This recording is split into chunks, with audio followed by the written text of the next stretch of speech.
Ang title ng aking mensahe ngayon na inilapit sa aking puso ay Kalakasan mula kay Kristo. Strength in Jesus. Basahin po natin ang 2 Corinthians chapter 12 verse 8 and 10. Therefore, so I would not exalt myself. A thorn in the flesh was given to me. Bago ko po ituloy yung pagbabasa, ito'y sinulat ni Paul kasi pinatotoo niya na siya ay nakapunta sa third heaven at nakita niya ang dalisay at napakagandang kaharian ng Diyos. At kaya nga po para sabi na sa scripture prior to this, para hindi siya maging conceited o hindi maging mayabang, and there was this thorn of his flesh that was placed on him by Satan. And 3 times he begged the Lord to take it out from him. But no, hindi ganun ang nangyari. Ito, tutuloy ko na yung babasahin, ano? Therefore, so that I would not exalt myself, sinabi niya rito, a thorn in the flesh was given to me, a messenger of Satan, in order that it would torment me, so that I would not exalt myself. 3 times I appealed to the Lord about this, that it would not depart from me. And he said to me, my grace is sufficient for you, because the power is perfected in weakness. Therefore rather I will boast gladly, most gladly in my weaknesses, in order that the power of Christ may reside in me. Therefore, I delight in weakness or in weaknesses, in insult, in calamities, in persecution, and difficulties for the sake of Christ. For whenever I am weak, then I am strong. 2 Corinthians 12:8 to 10. May the Lord bless your heart as we read His holy word. Alam niyo po, ang Biblia, katulad ng sinabi ni Paul dito, nakaranas siya ng lahat ng klaseng hirap sa kanyang kahinaan, may insult, may calamities. Kaya naalala ko po yung aking kaibigan, yung pinatugtog nating Kay Buti Mo. Sa kaligitnaan ng kanyang sakit, hindi po niya tinantanan na maglingkod at umawit sa Panginoon. Ito po matututunan natin ngayong gabi. Kaya nga sabi ko, ang Bible is filled with stories. Marami siyang istorya at mga katuruan. Ngunit ito ay completely contrary, kumbaga kakaiba sa itinuturo ng mundo. Sa Matthew 6, verse 24, sabi ni Jesus, nag-warn siya rito, that we could not serve both God and money or mammon. Okay? At later on, si John naman ay nagsulat sa 1 John 2:15, ang sinabi niya, do not love the world or the things in the world. If anyone, kung sino man ang magmamahal sa mundo, ang pagmamahal ng Ama ay wala sa kanya. Kumbaga sa the love of the Father is not in him, if whoever loves the world. Kasi ang pananaw ng mundo ay iba sa pananaw ng Diyos.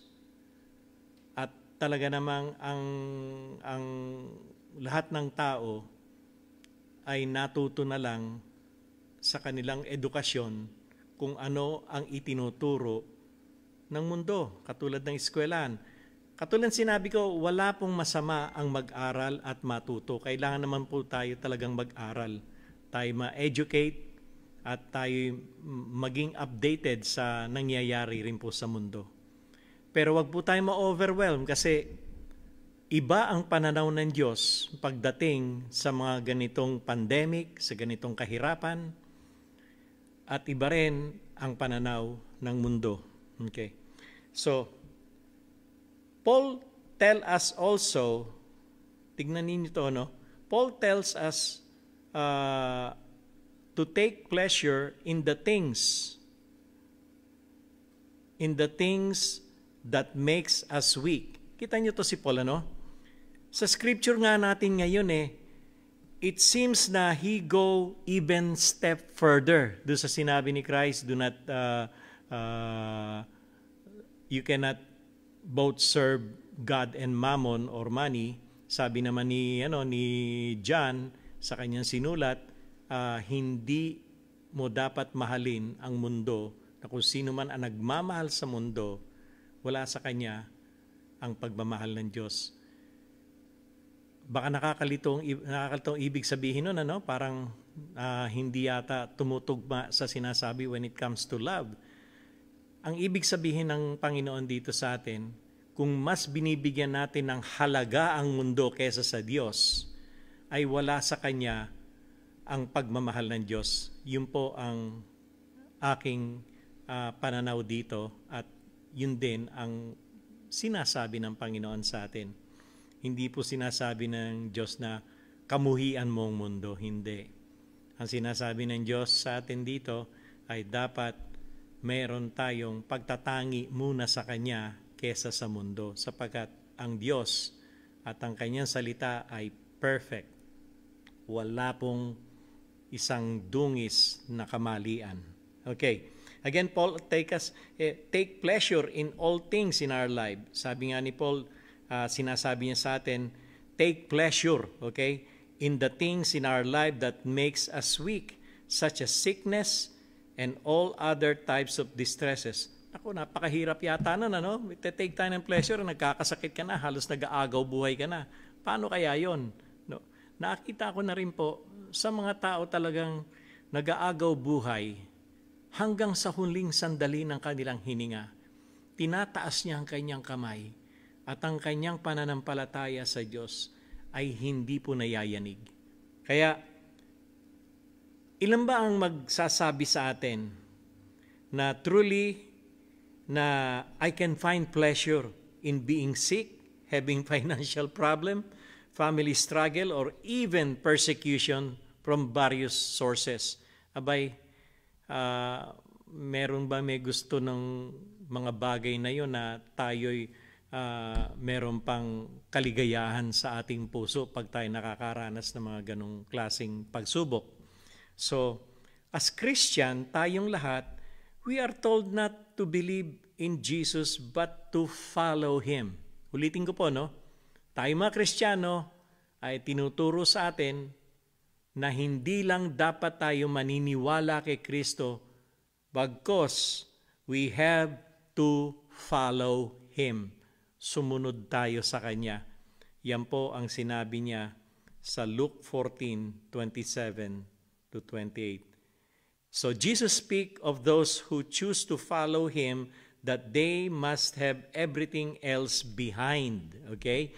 He tells them to count the cost. Ito po yung sinulat ni Luke sa chapter 14. Kung babasahin niyo po ito, ito yung sinasabi niya na you need to count the cost. Ano bang magiging cost nito sa buhay mo? Ito na yung ibibigay mo ang iyong lumang buhay, yung dati mong pamumuhay, at yung mga ginagawa mong kalokohan ng araw na walang saysay at walang meaning, yan po ibibigay. Pero sa maraming tao, yung mga walang saysay na yun, may saysay pa rin sa kanila. Yun po ang problema. Pero sa sinasabi ng banal na aklat, sabi ni Christ, anyone who wants to follow me must really leave everything else behind. Otherwise, you cannot be my disciples. Okay? We live in a world today that promotes self. Totoo yan. Namumuhay tayo sa mundong ito na walang ibang tinuturo at itinataguyod ang sarili. Okay? Itinuturo ang pagiging makasarili and all of the recognition that go along with self-gratification. Totoo yan. Kaya ang maraming tao ngayon nabubuhay sa self-recognition kasi yan ay tinuturo sa kanila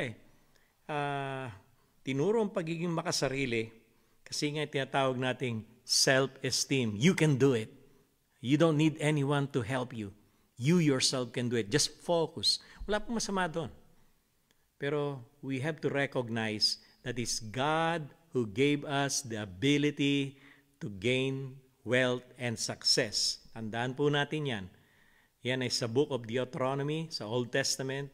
Kaya wag natin never forget and acknowledge God in everything. Pero yung pagiging makasarili, ito po'y talagang isang kasalanan na hindi dapat tayo nabubuhay bilang Kristiyano.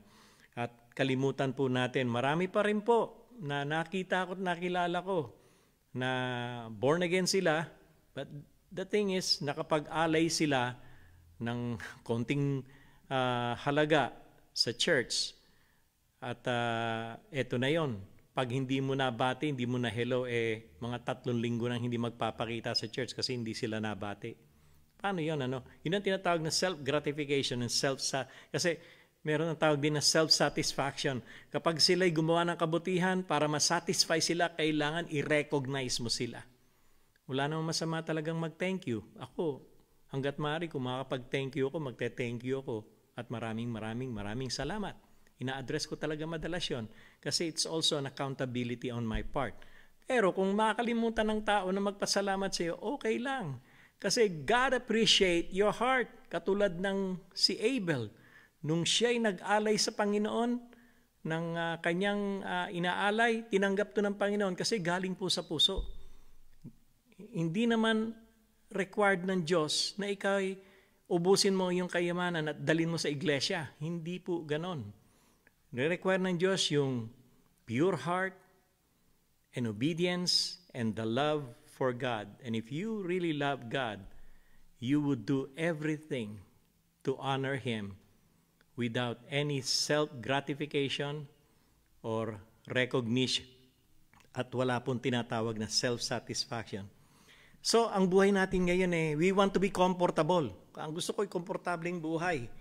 We do not want to suffer, okay? Even the weather can dampen our spirit. Ang panahon ngayon, nagtaglamig, ay tayo nanghihina. Okay? Pag tag-init, ganun din, nasusuya tayo, sobrang init. Hindi na tayo talagang pwedeng magpasalamat.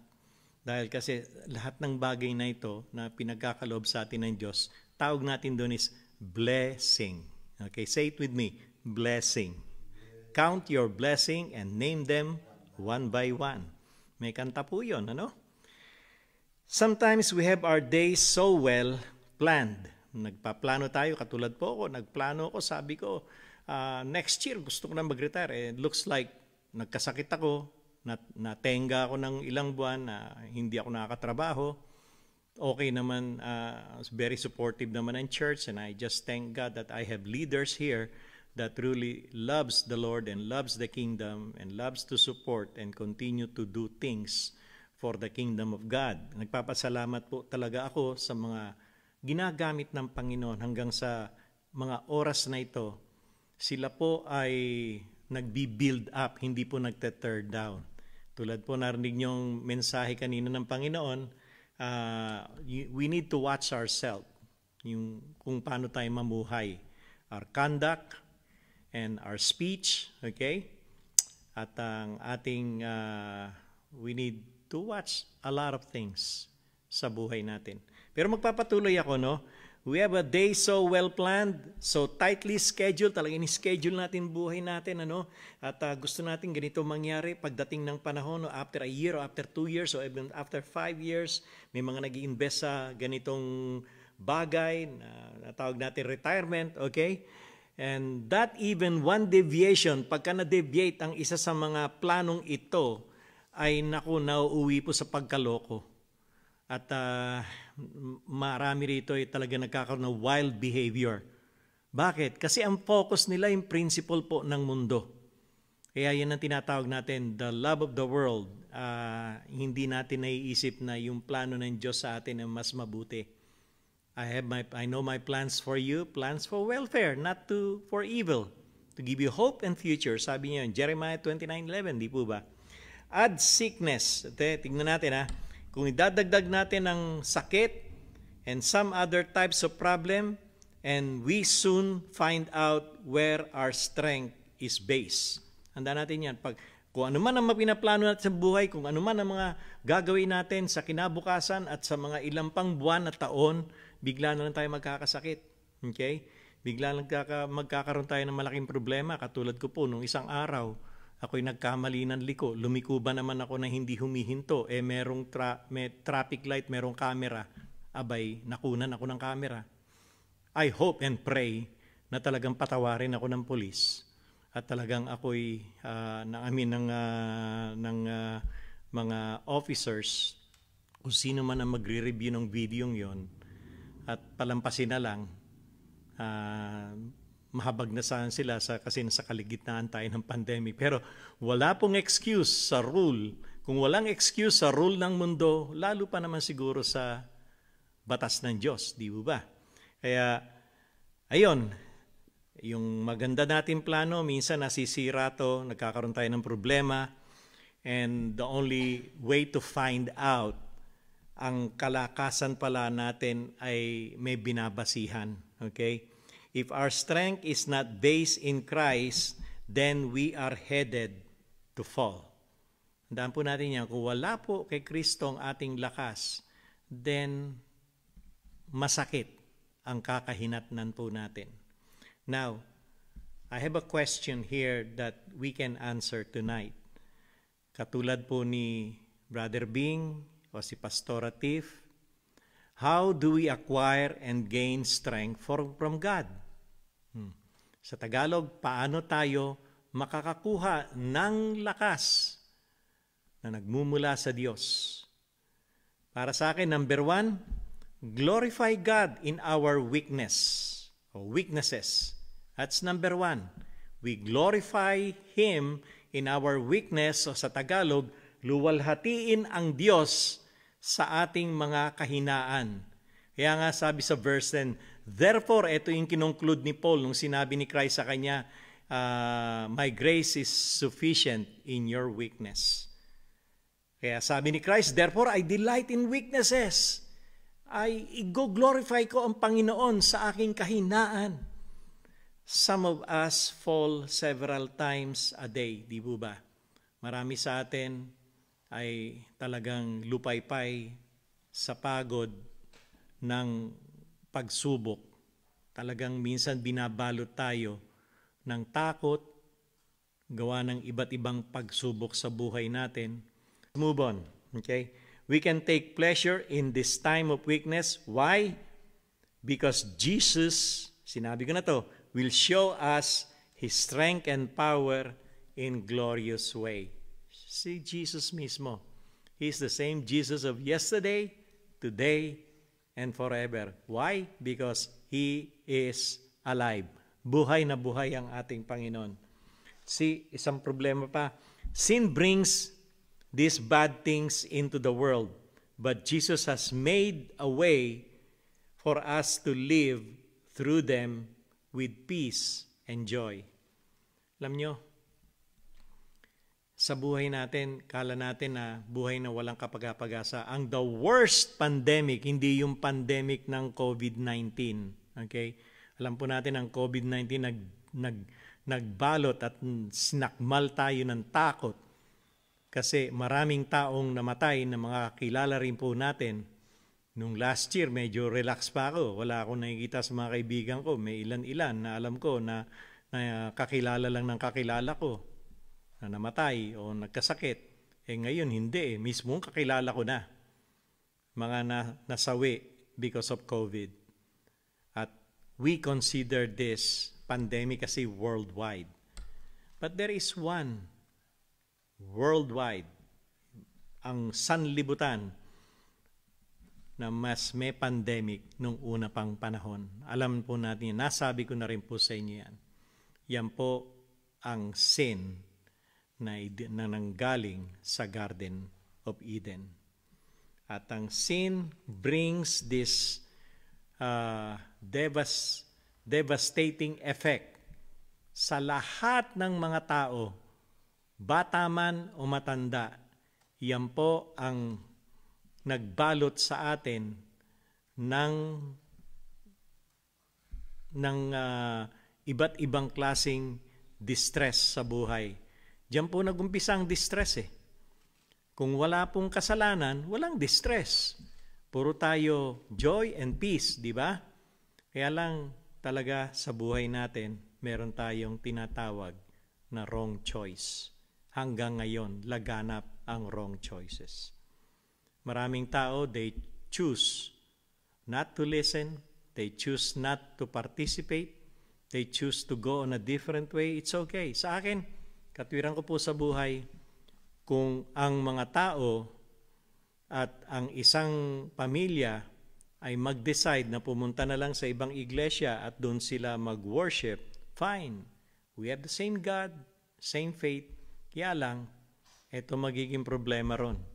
Pumunta ka roon na parang iniwan mo yung isang pamilya mo na hindi ka nagpapaalam. Masakit po yun, pero nawa, magkaroon sila, ako naman, ang posisyon ko ron, magkaroon sila ng iba yung kapayapaan and also success that God will continue to grant that blessings to them. Anyway, they're going to a church that is a place of worship as well. Okay. So gaining and acquiring God's strength, number 3, is to stop complaining but spend time in praying. Ano po natin? How do we acquire? Ano po tayo makakamit at magkakaroon tayo ng kalakasan nagmumula sa Diyos? So, kailangan ihinto na po natin, itigil ang pagrereklamo, ngunit gumugol ng oras sa pagdarasal o sa panalangin. 1 Thessalonians 5:17, anong sabi rito? Pray without ceasing. Don't stop praying. See, sa araw na ito, marami siguro tayong complain sa nangyayari sa ating buhay, ating circumstances. Maring sa pamilya, o maring sa trabaho, o mari po even sa inyong church. Okay? Marami kayong problema. At yung circumstances na nangyayari, talaga naman imbis na mag-pray, talagang dinadamdam ninyo at dinadama pa ninyo. Kumbaga sa pagkain, nilalasap ninyo. Okay? Ninanamnam ninyo ang sakit. Sa lahat yata ng pagkain nyo, ayokong kainin. Dahil pag yun na nakain mo, talagang ayaw mo ayaw mong lunukin. Baka iluluwa mo yun. Dahil talaga napakasakit. Okay? Pero ibang tao, mas ninanamnam. Bakit? Kasi nakikisabay sila o inaayon nila o inaakap nila ang pambubuyo ng demonyo, ng evil one sa buhay nila. Galit yan sa iyo, magalit ka rin. Ganon. Okay? So, wag naman ganon, but instead, sabi ng Diyos, start praying and keep on praying. Don't stop praying. And when you pray, at patuloy tayo nananalangin sa ating Panginoon, ang Panginoon natin, He will take care of all the circumstances. Kaya nga, in all circumstances, pray. Ask the Lord to give you His strength. Ito yung panalangin natin. Bigyan ako ng kalakasan. Panginoon, bigyan niyo po ako ng lakas. At i-allow niyo po na ako, na kahit na mahina, ay maging dependent po sa inyo, Panginoong Jesus. Yan po ang ating ipanalangin sa Panginoon, sapagkat ang importante sa buhay ng isang tao, yung napakahilig magdasal at lahat ng bagay na nangyayari sa kanya ay pinagkakatiwala po niya kay Jesus Christ o sa banal na Espiritu. Okay.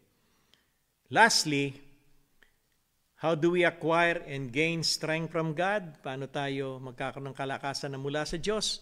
Be thankful because of God's unfailing love never ceases. Yan po ang pinakahuling-huli sa lahat. Just be thankful. Nakwento ko na sa inyo, I met an 80-year-old Uber driver. 80 anyos po. Na-meet ko to sa airport. Naglilinis ng kanyang kotse. At nakakwentuhan ko siya saglit. Ewan ko ba napunta dun sa edad ang usapan namin. Kasi sabi ko yata sa kanya, I'm started to getting tired, sabi ko sa kanya, because I'm over 60 years old. Oh, really? Sabi niya sa akin. Would you like to guess how old I am? Sabi ko sa kanya, siguro ikaw ay mga 65 years old O, hindi. Actually, hindi yun eh. Mas bata pa rin ang hula ko eh. Ang hula ko sa kanya, 60 lang eh. Ang hula ko sa kanya talaga noon eh, mas matanda ako sa kanya. Abay, sabi niya sa akin, no, you need to go higher. Oh, come on, sabi ko, you're 68? Oh, no, that's way low. Sabi niya, 70? It's still low. Go higher, sabi niya. Nung sinabi ko sa kanyang 75, oh, you're almost there. Keep on going. And finally, sinabi naman niya sa akin, I'm 80 years old, Sonny. Wow! Sabi ko, 80 years old. Ito, diretso tinanong sa kanya, what is your secret? Nalaman ko, Kristiyano. Sabi niya sa akin, you just have to be thankful every day. As soon as I wake up, I give thanks to God. While I'm doing something on the road, I always thank God for His favor, His protection, for giving me strength each day, a well-rested body, a strong body. I give thanks to Him. And that's all I do. Do you eat anything? Yes, I eat anything. Oh, I love pork and beef and chicken, especially he's from Southern. Pag sinabing Southern dito, mahilig sila sa mga barbecue tsaka mga barbecue sauce. At wala siyang sakit, wala siyang maintenance. And take note of that. Biruin mo. At ang gagawin lang niya ay talaga magpasalamat siya. At bago siya matulog sa gabi, the same routine. He thanked God. Never ever forget to thank God each day. Ayun, 80 years old. At how many hours siya nagda-drive every day? 5 hours to 6 hours each day. 5 days a week. Sabi niya, Saturday, Sunday, I stop kasi it's for my family and it's for God, sabi niya. Wow, that is something, right? 80 years old, an Uber driver, and what he just said to me is something that I truly believe. Keep on praying and keep on honoring God by thanking God because of God's unfailing love. I'd like to read this verse in verse 9. And he said to me, this is the full verse, my grace is sufficient for you because the power is perfected in weakness. Therefore, ito na yung sinasabi kong be thankful because of God's unfailing love. Sabi ni Paul dito, nag-conclude siya, therefore, rather I will boast most gladly in my weaknesses in order that the power of Christ may reside in me. Sa gayon, ang kapangyarihan ni Kristo ay manahan sa akin. I would rather be thankful because of God's unfailing love. Yan ang naintindihan at nakita ni Paul nung nag-reveal sa kanya ni Christ na sa kalagitnaan ng iyong kahinaan, ako ang magbibigay sa iyo ng kalakasan. Kaya ikaw ay magtiwala, be thankful because of my unfailing love. And that love, walang expiration, it will never cease. Magpasalamat dahil sa walang tigil na pag-ibig ng Diyos na hindi tumitigil. walang tigil na, no? Tapos dinagdagan ko pang hindi tumitigil. Dapat to yun walang maliw. Okay? Pag-ibig ng Diyos ay di magmamaliw. Biyaya niya ay di magwawakas. Parati itong bago, laging umaga, sapagkat siya'y tapat sa kanyang mga pangako at kanyang promises at pag-ibig, kanyang katapatan. So finally, I'd like to challenge you tonight. Can we give thanks for all that is happening in your life? Pwede ba tayo magpasalamat sa lahat ng bagay na nangyayari sa atin? Tignan natin ang kaluwalhatian ng Panginoon. Let us look up and see the glory of God, that He is above and control of all the activities in this world. God is bigger than our problem. Siya po ang magpapatunay sa ating lahat na sa pagdating ng araw,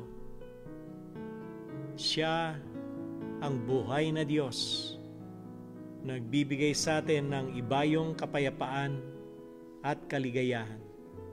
He promised that to give us hope and future. Panginoon, sa sandaling ito, marami po sa amin siguro nalulupaypay at nagkakaroon ng takot kung ano po ang aming magiging kinabukasan. Sapagkat lubos po kaming pinanghihinaan, sapagkat marami po sa amin ay nawala ng trabaho, may mga nagkasakit, nawala ng mahal sa buhay na ang mahal namin sa buhay ay siya naming inaasahan. Panginoon, sampa po kami lulugar. Salamat, Panginoon, sa inyong pangako. Therefore, Lord God, I will be glad. I will boast most gladly in my weaknesses, sa aking kahinaan, sa aking nararamdaman ngayon. Magbo-boast ako sapagkat alam ko na, Panginoon, ang kalakasan na nagmumula kay Kristo ay mananahan sa aking puso. Lord, maraming salamat sapagkat kayo ang Diyos na hindi nagbabago. Sa inyong katangian na kayo ang Diyos ng pag-ibig. Panginoon, maraming salamat po. Pagpalain niyo lahat ng mga nanonood sa oras na ito. At oras ding ito, Panginoon, kung may mga kahilingan sila, sagutin niyo po, Panginoon. Maring ang kanilang kahinaan ay hindi matatanggal, ngunit, Panginoon, patuloy niyo silang pagkakalooban ng kalakasan sa kalagitnaan ng kanilang kahinaan. At sa kabila ng kahinaang ito, Panginoon, you will be glorified. You will be glorified in all the eyes of men. Maraming salamat, Panginoon, sapagkat kayo ang makikita nila sa buhay namin. Panginoon, maraming salamat. Maraming salamat sa lahat ng klaseng pagsubok na mararanasan namin at nararanasan pa lang. Panginoon, maraming salamat sapagkat kayo rin po naghahandog sa amin kung ano pong makakabuti sa buhay namin.